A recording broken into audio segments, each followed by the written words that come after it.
Today, we will discuss AkiFlow and ClickUp. Calendar integration allows users to view and control their schedules with both AkiFlow and ClickUp. This facilitates the link between scheduled events and planned tasks. Both of them have the ability to interface with widely used calendar apps such as Google Calendar.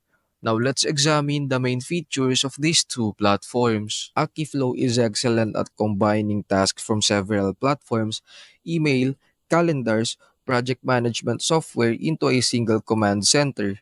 It helps people make the most out of their everyday schedules by emphasizing time blocking and personal task management.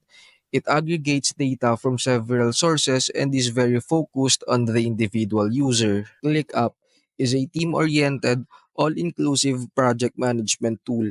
Task management, project tracking, communication tools, and customization possibilities are just a few of the many capabilities it provides.